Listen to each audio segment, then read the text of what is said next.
फिर आप सभी का स्वागत है आजाद कैरियर इंस्टीट्यूट यूट्यूब चैनल पर। तो चलिए बिना देरी के आज का क्लास शुरू कर दें। तो जैसे दोस्तों कि आप लोगों को बता दें कि आज हम लेकर आए हैं अफवाह ड्रेंज अफवाह चैप्टर अफवाह, जो कि ये 10th क्लास 10th और 12th में भी पढ़ाया जाता है और साथ साथ में इसके तमाम प्रतियोगी परीक्षाओं में पूछे जाते हैं इससे रिलेटेड क्वेश्चन। तो इसमें हम पढ़ेंगे कुछ प्रायद्वीपीय नदियों के बारे में।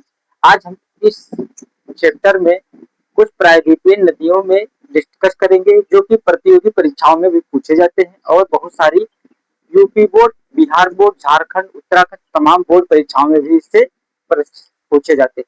तो आज हम देखेंगे कुछ नदियों के बारे में जो प्रमुख नदियां हैं, तो जिसे प्रायद्वीपीय नदियां। अब प्रायद्वीपीय नदियों में हम चर्चा करेंगे। तो प्रायद्वीपीय नदी की अगर हम बात करें तो प्रायद्वीपीय नदियों को दो भागों में बांटा गया है। प्रायद्वीपीय नदियों को दो भागों में बांटा गया है। एक पश्चिम की ओर बहने वाली नदियां, एक पश्चिम की ओर बहने वाली नदियां, और दूसरी नदी की अगर हम बात करें नदियों की तो एक पूरब की ओर बहने वाली नदियां। तो पूरब की ओर बहने वाली नदियां और एक पश्चिम की ओर बहने वाली नदियों को बताया गया है। तो अब पश्चिम की नदियों की बहने वाली नदियों के बारे में हम बात करेंगे। तो पश्चिम की ओर जो बहने वाली नदियां होती हैं वो नर्मदा नदी होती है। जो पश्चिम की ओर बहने वाली नदियां होती हैं वो प्रायद्वीपीय नदियों में जो पश्चिम की ओर बहने वाली नदियां होती हैं, सबसे पहले हम उस पर डिस्कस करते हैं।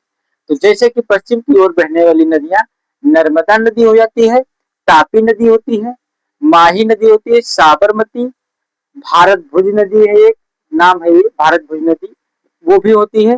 पेरियार नाम का एक नदी है वो होती है। मांडवी नदी, जुआरी, शरावती और लूनी नदियां। तो ये सारी नदियां जो है किधर से बहती हैं? पश्चिम की ओर से बहने वाली नदियां होती हैं। ठीक इसी प्रकार के आप लोगों को हम बात करें कि पूरब की ओर बहने वाली नदियां कौन कौन सी होती हैं। तमाम सारे क्वेश्चन बनकर आ सकते हैं कि पूरब की ओर बहने वाली नदियों के नाम बताइए, या उसमें दो तीन नदियां दे देंगी जैसे नर्मदा, तापी, माही, साबरमती, फिर महानदी, गोदावरी, कृष्णा, ये सारी नदियां दे देंगी और क्वेश्चन कर देगा कि पूरब की ओर बहने वाली नदियों के निम्नलिखित में से पूरब की ओर बहने वाली नदियों के नाम बताइए। तो उसमें आपको टिक करना रहता है, बहुविकल्पीय क्वेश्चन जो आते हैं उसमें मैं बात कर रहा हूँ। तो इस पर डिस्कस करते हैं कि पूरब की ओर बहने वाली नदियां जो होती हैं वो महानदी होती है, गोदावरी होती है, कृष्णा नदी होती है, कावेरी और पेन्नार, वेंगई और ताम्रपर्णी होती है। ये सारी जो नदियां होती हैं ये पूरब की ओर बहने वाली नदियां हैं।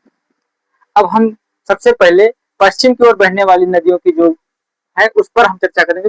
जैसे अभी इसमें हम बता दें कि महानदी, गोदावरी, कृष्णा, और ये गोदावरी और ये कृष्णा किस जगह पर पाई जाती है? तो महाराष्ट्र में पाई जाती है। ज्यादातर महाराष्ट्र में ये दोनों नदियां पाई जाती हैं। ठीक इसी प्रकार के हम इस पर थोड़ा डिस्कस करते हैं कि जो नर्मदा नदी के पहले हम सबसे देखेंगे इस टॉपिक में कि नर्मदा नदी। अब नर्मदा नदी कहाँ पर पाई जाती है, इसका उद्गम कहाँ से होता है, इसके बारे में हम लोग जानकारी करते हैं। तो शॉर्ट में वैसे बता रहा हूं मैं कि नर्मदा नदी जो है और नर्मदा नदी का जो उद्गम होता है वो एमपी में होता है। एमपी यानी मध्य प्रदेश के अमरकंटक से होता है। जो नर्मदा नदी इसे इसमें दिया है पहले कि नर्मदा नदी, तापी नदी, माही नदी, साबरमती, मारूमुज्जा, भारत भुजा, पेरिया, इसमें तो हम लोग नर्मदा नदी के बारे में बात कर रहे हैं। तो नर्मदा नदी है जो, और नर्मदा नदी का उद्गम जो होता है वो एमपी के अमरकंटक से होता है। एमपी यानी मध्य प्रदेश। मध्य प्रदेश जो है स्टेट, जो मध्य प्रदेश है, मध्य प्रदेश के अमरकंटक से पश्चिम की ओर भ्रांस घाटी में बहती है। जो नर्मदा नदी है वो मध्य प्रदेश के अमरकंटक से निकलती है, इसका उद्गम होता है अमरकंटक से, और ये पश्चिम की ओर भ्रांस घाटी में बहती है। यानी पूरब से पश्चिम की ओर जो भ्रांस की घाटी क्या होता है? तो भ्रांस की घाटी होता है दो पर्वतों के बीच की। जैसे दो पर्वत हैं, एक मान लीजिए ये पर्वत हो गया, ये चल नहीं रहा पता नहीं, ये पर्वत हो गया और ये पर्वत हो गया। ठीक इस तरह के पर्वत हैं।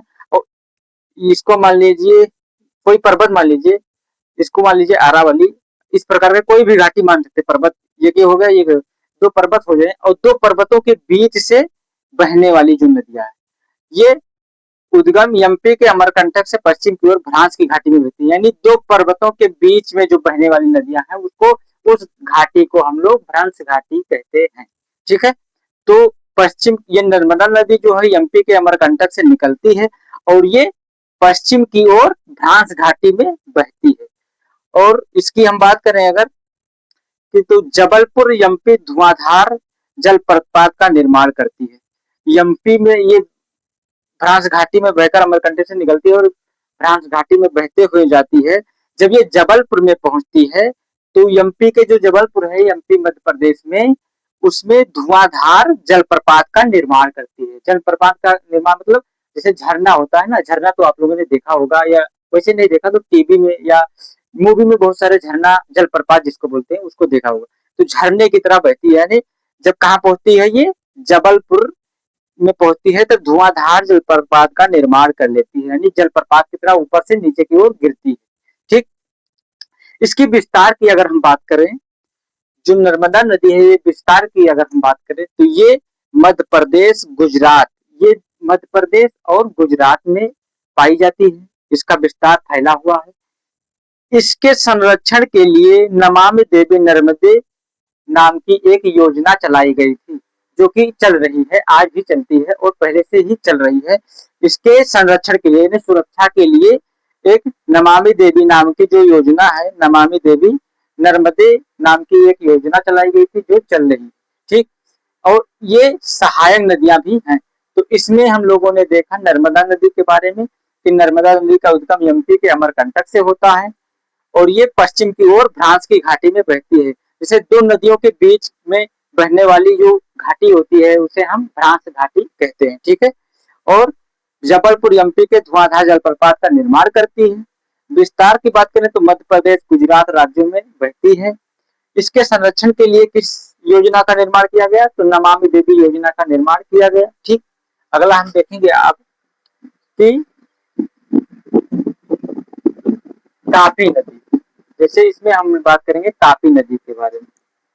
तापी नदी का उद्गम कहाँ होता है, तो तापी नदी जो है उसका भी उद्गम एमपी के बैतूल जिले में होता है। जो तापी नदी है, तापी नदी का उद्गम बैतूल जिले के सतपुड़ा श्रृंखला से, ये सतपुड़ा के लिए दक्षिण में नर्मदा के समांतर भ्रांस घाटी में बहती है।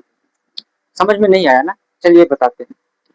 जो तापी नदी है इसका उद्गम होता है एमपी के बैतूल जिले में होता है। जो तापी नदी है इसका उद्गम बैतूल जिले में होता है। किस जगह पे, तो मध्य प्रदेश के बैतूल जिले में इसका उद्गम होता है। और ये सतपुड़ा श्रृंखला से बह करके सतपुड़ा के दक्षिण में नर्मदा के समांतर भ्रांस घाटी में ही बहती है। मतलब जो नर्मदा नदी, जैसे भ्रांस घाटी मान लीजिए ये है, इस तरह से जैसे बना, अभी ये चल नहीं रहा पता नहीं क्यों। जैसे मान लीजिए ये जो है, ठीक, एक ये हो गया, एक है, तो ये इसका क्या हो गया, भ्रांस घाटी। ठीक, लेकिन समांतर सतपुड़ा श्रृंखला के, जैसे ये हो गया, ठीक, इसके भी एक नदी, ठीक, पहाड़ और इसके नीचे बहती है। ठीक, तो किस तरह से बहती है, जैसे नर्मदा नदी इधर से बहती है ऐसे ही ये भी बहती है, तो इसके समान रूप में ही बहती है। ठीक, तो उसी को कहता है कि एमपी के बैतूल जिले से जो तापी नदी होती है इसका उद्गम होता है एमपी के बैतूल जिले से होता है। और ये जो है सतपुड़ा की श्रृंखला से सतपुड़ा के दक्षिण में नर्मदा के समांतर भ्रांस की घाटी में बहती है। ठीक, जैसे कि बात करें अगर हम, तो जो नर्मदा नदी भ्रांस की घाटी में बहती है, ठीक उसके दक्षिण में होकर के, दक्षिण में नर्मदा के समांतर भ्रांस घाटी में बहती है, उसके दक्षिण में बहती है। ठीक, और इसकी हम समांतर भ्रांस घाटी में बहती है। इसके विस्तार की अगर हम बात करें तो ये एमपी और गुजरात में बहती है।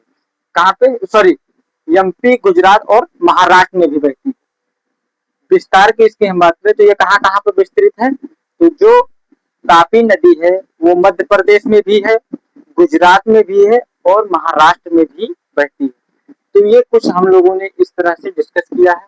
अगला हम लोग थोड़ा देखेंगे अभी, इसके लिए आप लोग आगे शेयर करते रहे, वीडियो को लाइक करते रहे। तो हमने देखा दो नदियों के बारे में, नर्मदा नदी, तापी नदी और इसके उद्गम के बारे में, इसके विस्तार के बारे में थोड़ा बहुत शॉर्ट में देखा है, इससे बहुविकल्पीय रिलेटेड क्वेश्चन आते रहते हैं। तो आगे की वीडियो हम लोग देखते हैं।